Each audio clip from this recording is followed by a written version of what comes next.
Hai, Assalamualaikum. Bersama dengan saya lagi sekali pada hari ini Nur Hazmina Syamini daripada Departmen CYK. Hari ini saya nak terangkan cabaran lot didi.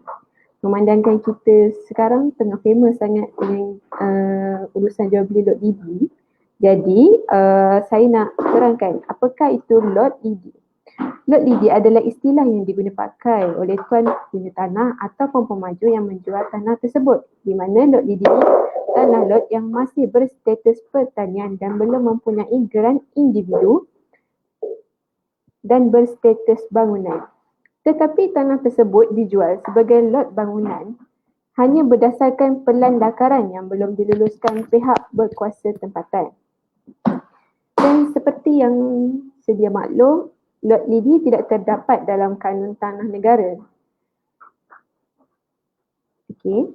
Jualan lot lidi ni biasanya terjadi apabila tuan tanah ataupun pemaju yang ingin mendapatkan keuntungan dengan segera tanpa memikirkan risiko dan akibat yang akan ditanggung oleh mereka serta para pembeli di kemudian hari.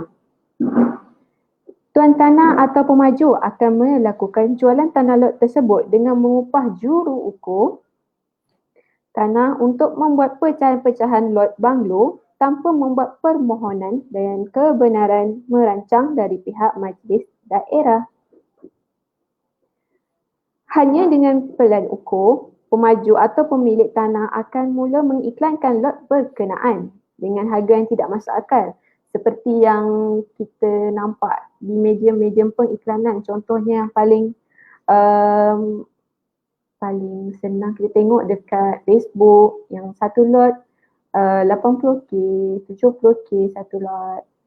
Kalau dua lot 150k.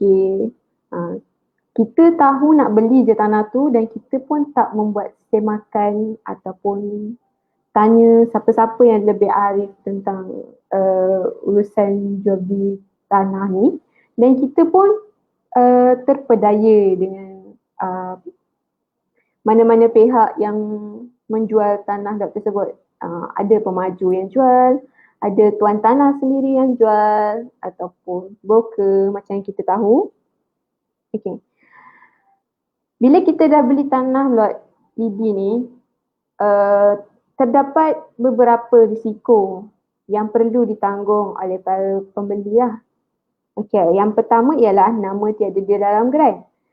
Hanya seorang sahaja nama dia yang akan ada di dalam geran tersebut, iaitu pemegang amanah. Pemegang amanah didaftarkan di dalam geran dan nama yang tidak ada di dalam geran tidak layak untuk berurusan apa-apa mengenai tanah tersebut. Jadi kalau ada problem apa-apa, penama-penama lain yang membeli lot lidi tersebut tak ada hak pun nak untuk berurusan mengenai tanah tersebut sebab nama dia tak ada pun dekat dalam geran tu. Okey, yang kedua, sukar untuk berjual beli. Contohnya jika salah seorang daripada para pembeli tersebut nak jual lot tanah yang dia beli tu, tapi mengikut prosedurnya yang tidak sah di sisi undang-undang, dia tak boleh membuat urusan jual beli tersebut.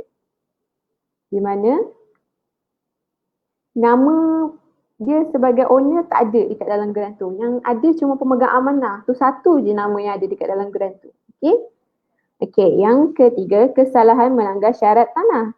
Di mana tanah tersebut digunakan untuk membina rumah di atas tanah pertanian.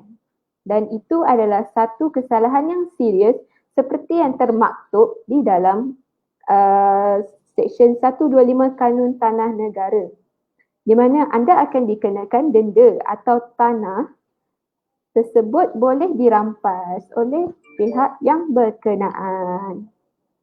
Okey, risiko yang seterusnya adalah tiada pempasan jika ada pengambilan tanah dari pihak kerajaan, kerana yang memegang amanah saja yang akan dijemput untuk mendengar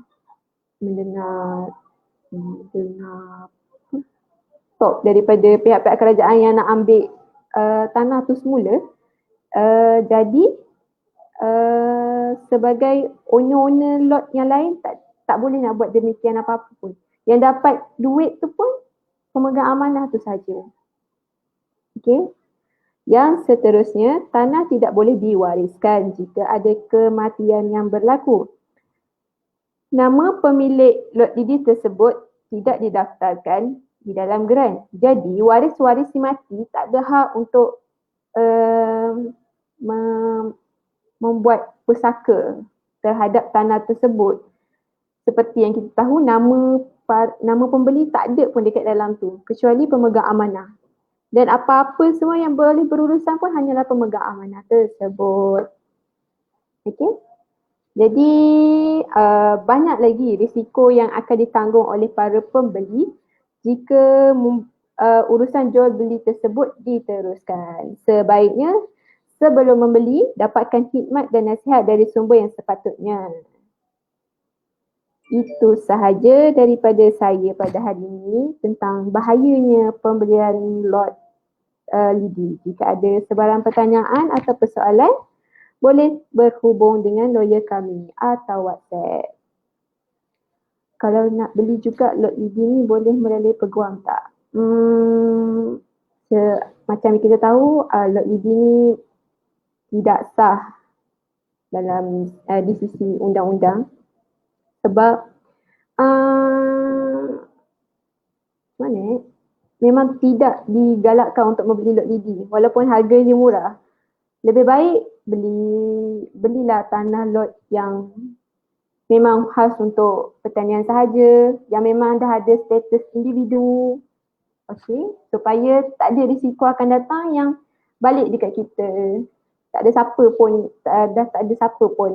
nak tolong kita, melainkan kita sendiri yang kena berurusan dengan owner yang berurusan dengan kita sebelum ni. Kenapa namanya lot lidi?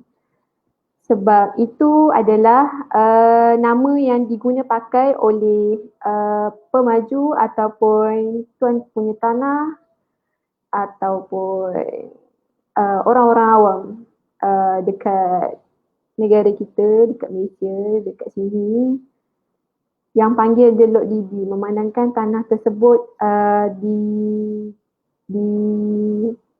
digunakan untuk membina bangunan di atas tanah pertanian. Itu sahaja.